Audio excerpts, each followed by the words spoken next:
The guy beginning fucking about me. No, you wanna tell me why? Halo, assalamualaikum warahmatullahi wabarakatuh. Jumpa lagi bersama saya Herin Yuyung Wici Utami dari kelas TPIN 6B. Saya dari IAIN Tulungagung. Di sini saya akan menjelaskan tentang teks prosedur dengan KD 3.1 untuk SMA kelas 11.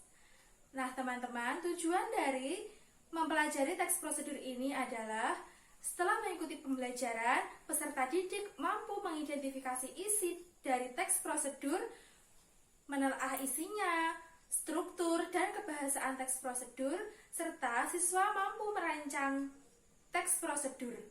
Selain itu, siswa juga diharapkan memiliki sikap yang mandiri, kerjasama, percaya diri, dan selalu bersyukur kepada Tuhan Yang Maha Esa. Pertama, kita di sini akan mempelajari tentang pengertian dari teks prosedur. Apa sih itu teks prosedur? Nah, teks prosedur adalah teks yang berisi langkah-langkah atau tahapan yang harus dilaksanakan dalam melakukan suatu kegiatan sehingga suatu kegiatan itu dapat terlaksana dengan baik. Selanjutnya, setelah kita mempelajari tentang pengertian, kita akan mempelajari tentang ciri-ciri dari teks prosedur. Pasti kalian sering bingung kan, apa sih ciri-ciri dari teks prosedur? Apa saja ya ciri-cirinya? Nah, ciri-ciri yang pertama yaitu dilihat dari isinya, terdapat bagian pernyataan umum dan tahapan-tahapan. Yang kedua, dilihat dari bahasanya, banyak menggunakan kata kerja, perintah, partikel, dan konjungsi. Yang ketiga, menggunakan kata keterangan untuk menyatakan rinci waktu, tempat, dan cara yang akurat. Kemudian, kita akan membahas tentang struktur dari teks prosedur. Nah, sebelum kita merancang teks prosedur, kita harus mengetahui apa saja strukturnya. Nah, ada yang tahu apa saja strukturnya? Yuk kita bahas bersama-sama. Yang pertama yaitu tujuan, yaitu pengantar tentang topik yang akan dijelaskan dalam teks. Yang kedua, langkah-langkah, yaitu perincian tentang petunjuk yang disarankan kepada pembaca terkait dengan topik yang ditentukan. Nah, struktur yang ketiga yaitu penegasan ulang, yaitu harapan manfaat apabila petunjuk-petunjuk tersebut dijalankan dengan baik. Selanjutnya yaitu kita akan membahas tentang aspek kebahasaan dari teks prosedur. Nah, aspek kebahasaannya itu yang pertama yaitu menggunakan kata kerja atau verba. Verba dapat dibentuk oleh imbuhan me dan kan, me dan i, ber, di dan kan, dan di dan i. Nah, verba sendiri dibagi menjadi dua, yaitu verba material, jenis verba yang mengacu pada tindakan fisik. Dan yang kedua yaitu verba tingkah laku.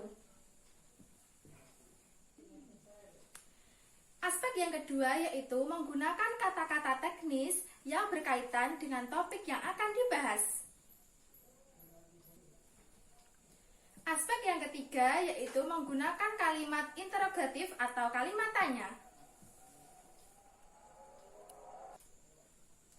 Aspek yang keempat yaitu menggunakan kalimat deklaratif, yaitu kalimat yang berisi pernyataan. Aspek yang kelima yaitu menggunakan kalimat imperatif, yaitu kalimat perintah.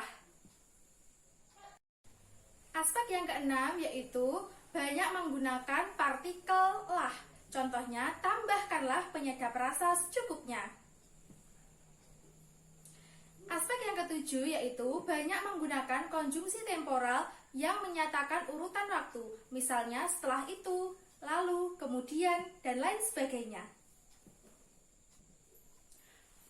Aspek yang kedelapan yaitu menggunakan pernyataan persuasif, ditandai dengan kata-kata hendaklah, sebaiknya, diharapkan, harus, dan lain-lain.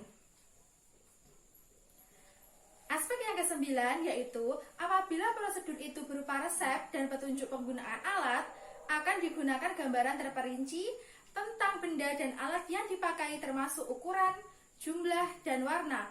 Contohnya, gunakan loyang berukuran 20 cm x 18 cm.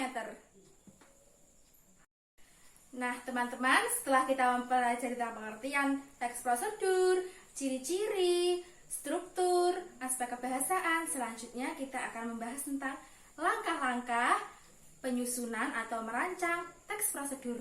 Nah, kalian pasti bingung kan bagaimana cara menyusunnya atau merancang dari teks prosedur? Pasti kalian berpikir, apakah susah ya dalam menyusun teks prosedur? Nah, saya kasih tahu langkah-langkahnya. Langkah-langkah yang pertama yaitu menyusun atau menentukan topik. Yang kedua yaitu menentukan bahan atau mengumpulkan bahan. Bahan untuk membuat teks prosedur dapat diperoleh dari buku, majalah, dan lain-lain. Langkah-langkah yang ketiga yaitu menyusun kerangka. Dan langkah-langkah yang keempat atau yang terakhir yaitu mengembangkan kerangka menjadi teks prosedur yang utuh berdasarkan struktur dan kebahasaan yang tepat. Nah, untuk mendalami materi kali ini, simaklah contoh berikut ini. The guy beginning fucking about me. No, you wanna tell me why I'm waiting for someone. The guy beginning fucking about me. The guy beginning fucking about me. No, you wanna tell me why I'm waiting for someone. The guy beginning fucking about me. No.